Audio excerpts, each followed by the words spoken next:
Hello, I am Tato Cat. Welcome to my channel. Today we're playing the letter. Previously, Maria got a calling card from Ashton, and he fell asleep at the bar.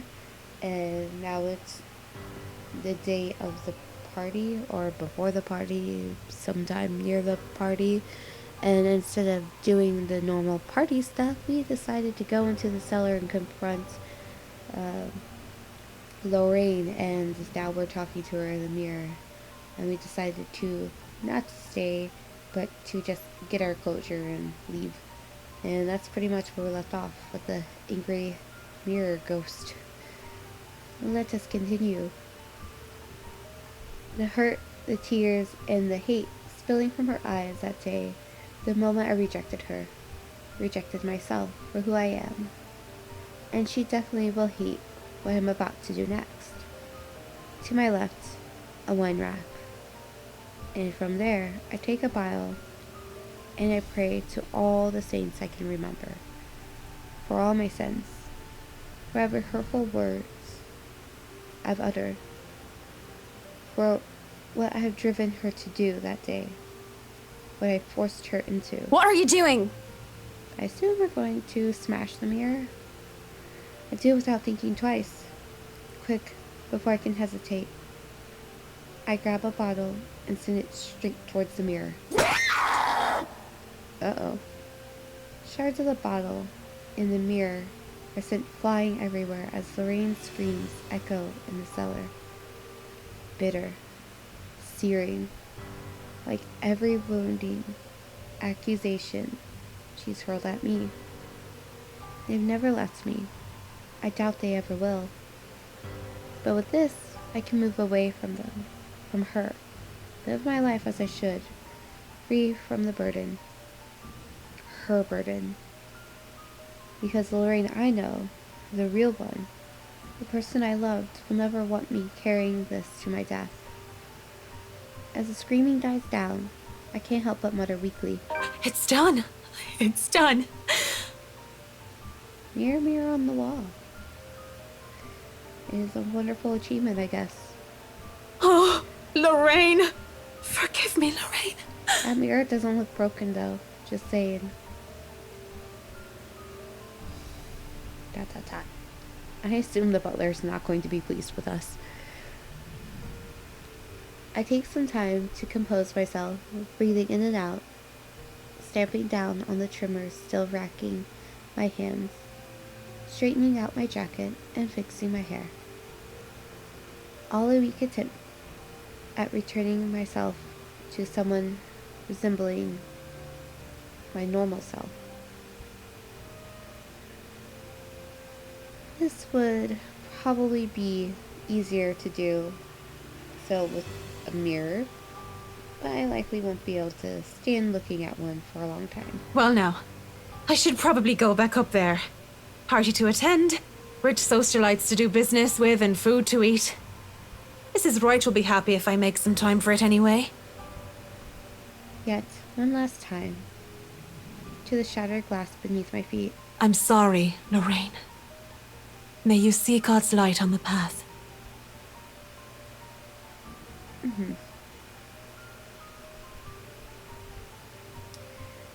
Well, that can't be good. Turning around to leave, and for good this time, and an easy smile on my face falls as I see Lorraine, whole and well. Come on, Mac. You really didn't think it would be that easy, did you? You get bonus points for trying. But you should know innate charisma is not enough to turn undead. She advances towards me, backs me against the wall. I can't even reach for another wine bottle without putting myself within her reach. Despite my earlier bravado, I didn't think she'd be able to exist at all without the mirror. Can you blame me, though? It's not like I'm an expert on the supernatural. That's not... You shouldn't be... She needs Sam and Dean. What? After the mirror? Did you think just moving on will erase what you did to me? You're nothing but a murderer, Marianne. A murderer! Stay back. You're not real. Leave me alone. Stop. I'm trying to move on with my life, so why won't you let me? Please, just get out of my head and leave me be. I tried to find an exit when there's a click. The next thing I know, I'm falling back into darkness. Behind closed doors, there is a trap door, and it is a creepy dungeon. Oh my goodness. Turn it up.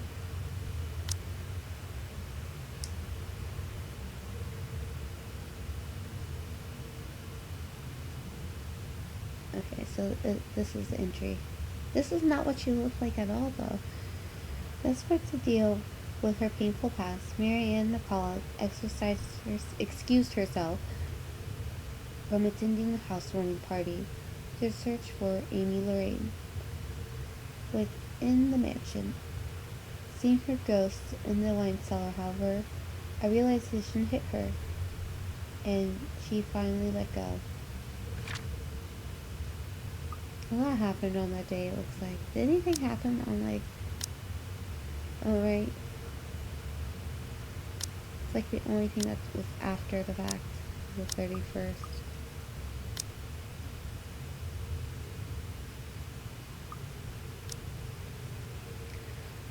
I fall on my back and the door slams shut behind me. In a daze, I look around warily and find myself in another room entirely. On the other side of the wall, some sort of secret passage, perhaps. An underground tunnel that has me wary and frightened. It also proves that the oddities in the mansion's floor plans are a lot more than just little discrepancies. I expect Lorraine to jump out at me from the darkness at any time. First of all, this is a nice looking dungeon. I don't know where we fell from, to be honest. And also, how were these kept lit this whole time? If nobody knew about it. But, details.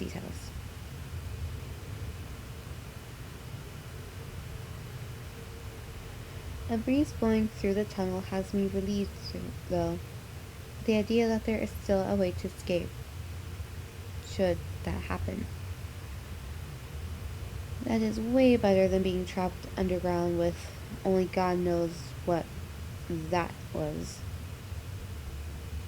A funny thought comes to mind as I start walking to where the exit might be. I think about how Mrs. Wright would be so disappointed if I didn't show up to the party. I imagine how furious Mr. Wright would be for breaking one of his wine bottles. Even Johann's reaction comes to mind, though. I don't really know with that guy. One thing's for sure is that I would be calling Cam and Haruna for a drink as soon as I get out of here. Creepy grudge grows his back. That noise has me wary. Oh, there she is. A ghastly thing. A corpse of a woman leans on the wall. Her arms and limbs, almost every inch of her lithe body, is peppered with wounds and rotting flesh. It is then that the putrid smell of blood and gore hits me, so I don't even question how I missed it in the first place. How long has this been here? Ugh, that smell. Oh, you're a nasty one, aren't you? She's gonna move soon, isn't she? Yep, I flinch as the thing twitches. Oh no. And as soon as it opens its eyes and looks at me with a smile, there's nothing on my mind but horror. I break into a run. Doesn't seem like we're getting very far. This looks exactly like we were just at. I try to keep on running, no matter how much my legs and feet scream at me to stop. keep going, even when I look back and see nothing of her anymore, because I can still hear her. The scampering of her feet, the words she tries to form with her bloodied mouth, and the painful sound of bones grinding against each other as she moves closer and closer to me. How long are these damn tunnels? There's a split second where I know that thing is right behind me. A strange sensation creeping over my limbs when her presence looms over me. And then suddenly, I can't even do anything before I'm yanked by the hair and pulled back. Still, I struggle up until I'm thrown to the side like some rag doll. I hit the ground on my side, and the musty smell of old hay that reaches me is my only indication that I'm still alive. Please don't hurt me! My body hurts. I keep my eyes shut tight, afraid of what might happen next. What's wrong, Marianne? Are you really afraid of little old me? Oh great, she's back. There's only dread seeing how she's followed me even here. She looms over me, backs me further in the cell that I was thrown in. Please. It's so cold. I don't want to be alone, Marianne. Why won't you stay with me? Why would you leave me? Why? Because you're dead. What are you?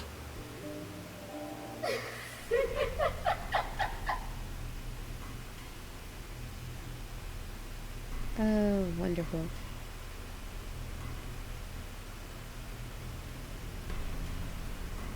Is this a camera?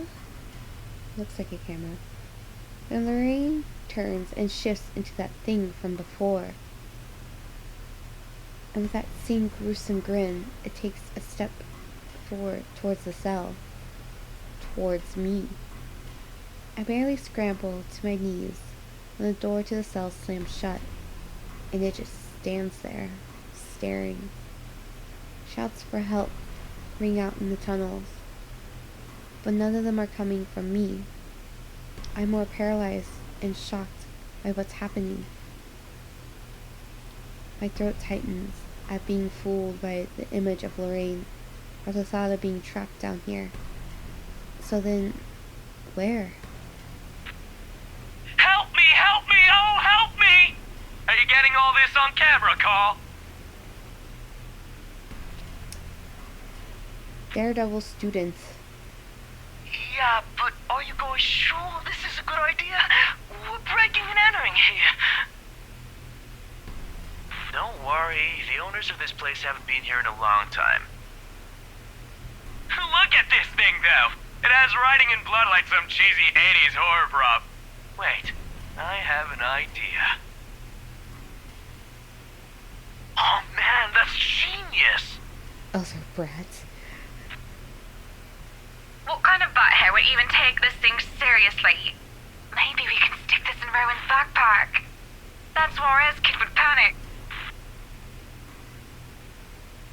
Girly. So we have Daredevil student. Don't know which one's Daredevil student. Other brat and girly. Guys? Crank gone wrong. Wimpy kid. Wimpy kid's holding the camera.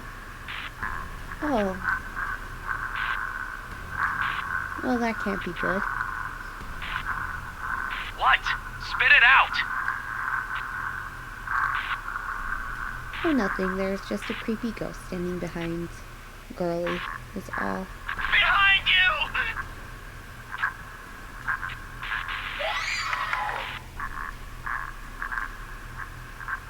Well then. That really did go wrong. There in the corner of the cell, a digital camera comes flickering to life, and the video has played back on the screen. It was hard to even consider paying any attention to it when my life is on the line. When the ghost doesn't move, and the teenagers' mocking shouts of "help me" fill the cell, I just had to watch. In what I had seen, students, judging by their St. Goretti uniforms, they were holding... That letter! And that thing, the woman, she...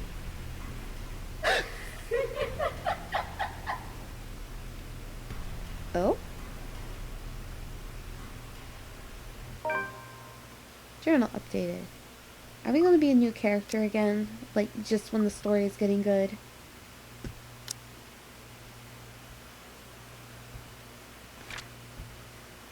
Oh, I skipped it.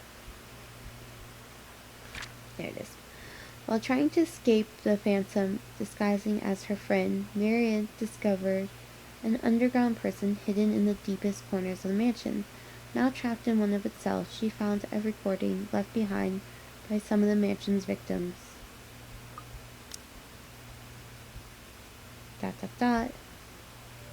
Rebecca. It did change. Those jerks. Every time we're like getting into the thick of things, they're like, different character.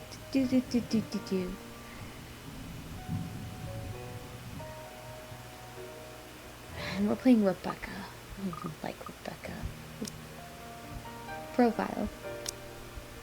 Rebecca. And then again, I didn't like Hannah.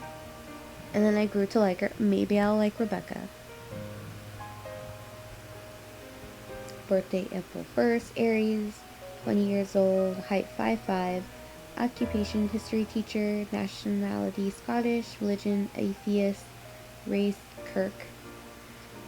Education master's degree in education, major in European history, like stovies. What are stovies? Reading in the library, going to the gym, cycling and jogging, lacrosse, lesson plans. Although of Scottish descent, she grew up in Luxbourne and even went to school in St. Coretti. Her parents were professors of European history. And lost my place. This is awfully happy music from where we were just dealing with.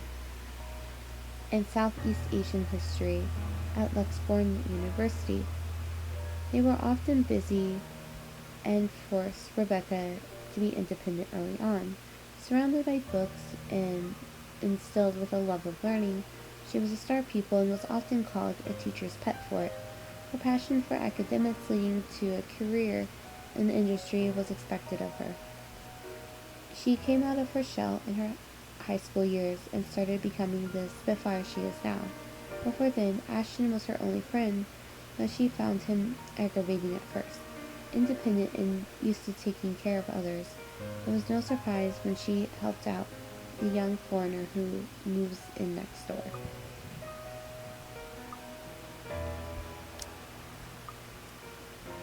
So that is Rebecca Gales. Okay. This is how it begins, or so they say. With a gentle wind drifting through a wide-open window, muffled laughters and footsteps fading behind empty hallways, and the light kiss of the afternoon sun. Soon, there'll be a call, a crossing from a threshold into the unknown.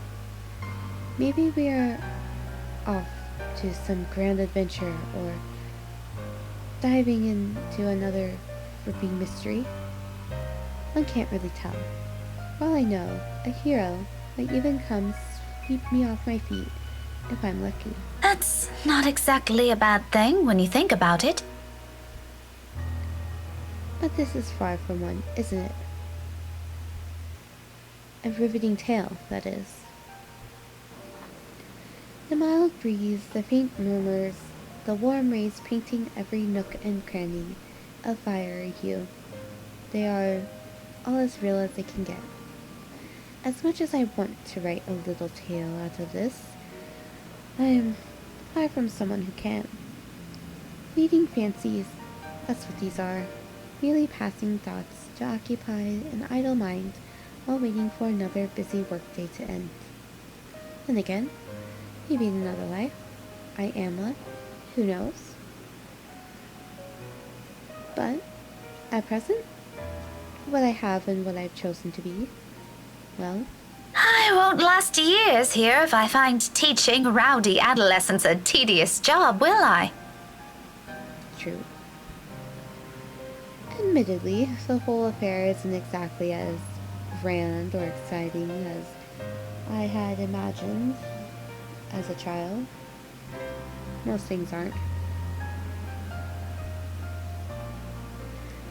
If I weren't so stubborn and too passionate about this whole idea, I probably would have quit a long time ago. But it's always the kids that make it worthwhile, isn't it? As if in agreement, as soon as my pen slides into a neat circle against the papers I'm grading, the final bell rings. Like a dam that has opened, students begin piling out in the hallway soon after. For a short minute, I let the noise fill my ears and my mind wander to a place far removed from all the hubbub. Solitary moments like this have come few and far between lately. Even my own home hasn't been as quiet as usually I prefer. Though, in hindsight, the entire place hasn't been the same either since Isabel moved in next door. And if her fussing over a minor cold last week tells anything, I might as well throw any idea of solitude out the nearest balcony, so long as she lives nearby. Does she not really like Isabella? It feels that way. At the memory, my eyes automatically shift over the bottle sitting at the edge of my desk. A chuckle escapes from me as I reach for it. A little ball of energy and enthusiasm. That big baby. Mother hen, she calls me, and then she says and does the same thing right after. It's not that I'm unused to being on the receiving end of other people's worries, or I feel any sort of appreciation over her fretting. Apprehension over her fretting, if you will. I am, to be completely honest, it's actually amusing how someone can be childlike one minute, then act like a responsible adult the next. But there's a dissonance there, both in her actions and her words. Although she may not look like it, may not say anything, may not lose her cheer, one way or another, I know these troubles have weighed down on her lately. Her face says it all. That big numpty. What's a numpty? And I need to get like a European slang dictionary or something. If she thinks I won't notice, she's got another thing coming for her. That's how she's always been. I do understand that part loud and clear. It's just that I'd really rather not pass another burden on to her. Or become one myself. Aren't I supposed to be the one taking care of them? Says who? Though I guess that's simply one of those things people eventually grow away from. Once you've all started leading different lives. ... Not completely different, I hope. Somehow, that thought makes me feel uneasy. Thankfully, before stranger ideas can take root in my head, a faint buzzing comes from my bed, cutting through the rest of my thoughts. A small frown forms my lips when the screen lights up and an unknown number flashes. For a long second, my thumb hovers over the answer button. Even the voice that responds once I do accept the call is wholly unfamiliar. Hello? Oh, goodness. Finally, it connects. Hello? Is this Miss Gales? Rebecca Gales? Yes, Yes, speaking. Who is this? Oh, sorry.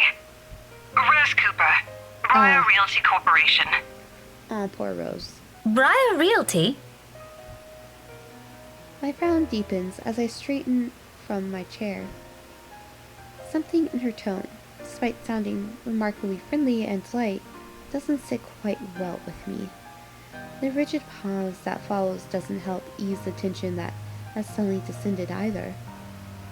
Miss Cooper? Yes. Things are a bit busy on my end. I apologize. I'm not certain if Isabella has mentioned anything before, but we're working together on a property at the moment, and... The Ermengarde Mansion, yes. She said something about that earlier. Is there a problem? This is about Isabella, actually. Dun dun dun dun. This music is not fitting the situation. She wastes no time relaying everything. The details she provides are, admittedly, a bit vague, but enough for me to get the gist of what happened.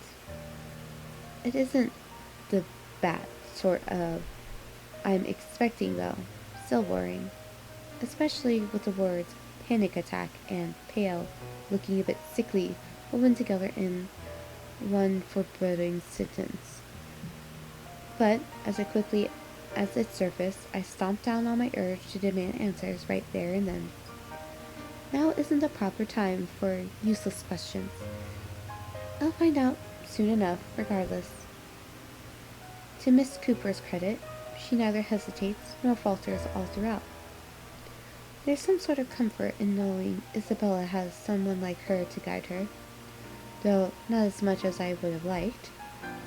After all, this is Isabella we're talking about.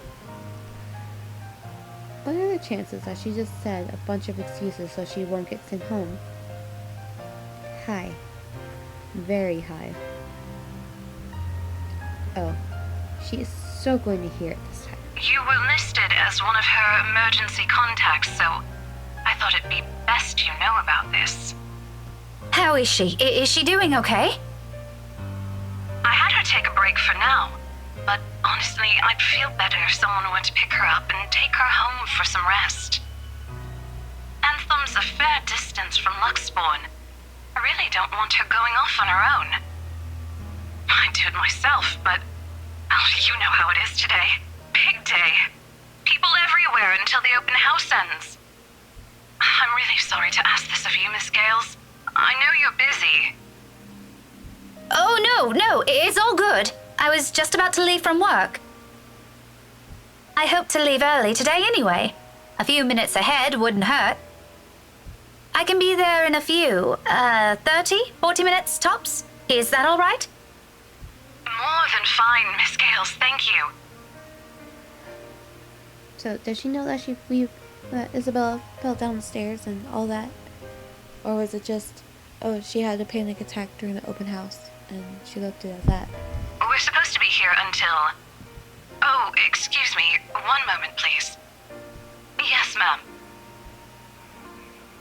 The faint hum of conversation echoes from her, and it sounds as though the place is buzzing with more people than you'll expect from a regular house. It is called a mansion, so I would assume that it would be quite busy. Even if people aren't going to buy it, they at least want to look at it. I was skeptical at first. The house is old, not to mention its inconvenient location in Luxbourne's outskirts. Who wants to live in a place almost an hour drive away from the comforts of the city? People who don't like people. But from what little I can hear, it appears Isabella has everything right to be optimistic about the sale. If I didn't understand why she was so adamant refusing my offer of help before, I think I do now. To some degree. We'll be resuming the tour soon. Yes, thank you. Sorry about that. I really need to get this thing going. Lord knows how I'll salvage the situation here. It shouldn't be anything complicated, but still, clients. They can be difficult when they want to be. Yes, indeed they can. Anyway, just look for me when you get here, alright? I shouldn't be too hard to miss. No problem. Thanks for letting me know about this. Just make sure Isabella stays put, please. Heaven knows how stubborn that girl can be. Oh, believe me, I know. Don't worry about it. I'll have a few of our staff keep an eye on her for me until you get here. Okay, we will end here. We will continue our adventure as Rebecca in the next episode. And Tina Cat. Have a wonderful morning, evening, afternoon.